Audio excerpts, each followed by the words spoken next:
nous sommes en train de rentrer dans une crise alimentaire sans précédent. Parce que d'autres pays, Proche et Moyen-Orient, Afrique, sont eux très dépendants pour nourrir leur population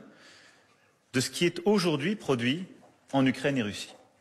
La guerre en Ukraine et les choix qui ont été faits par la Russie, gravissimes et irresponsables, et je le dis bien, c'est la conséquence directe des choix de la Russie et de la guerre, font que des pays comme l'Égypte, mais plusieurs autres, au Machrek, au Maghreb, en Afrique, au Proche et Moyen-Orient, ont aujourd'hui des difficultés à s'approvisionner en blé, plus largement en céréales. Un pays comme l'Égypte dépend à 80% de ses importations de la région ukrainienne et russe.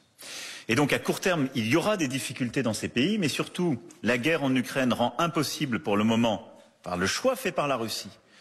de semer comme il se devrait, et donc est en train de nous créer une situation qui sera encore plus grave dans 12 à 18 mois. Cette situation va créer une crise alimentaire, des situations humanitaires gravissimes dans plusieurs pays et à coup sûr des conséquences politiques massives dans plusieurs des pays que j'évoquais.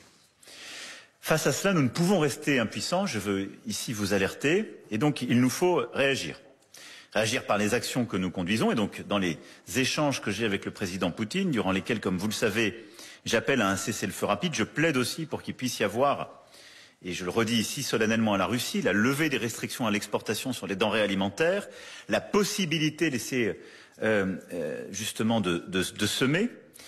mais il est absolument impérieux qu'au-delà du cessez-le-feu, la Russie se montre responsable et ne prenne pas en plus justement cette responsabilité de créer cette famine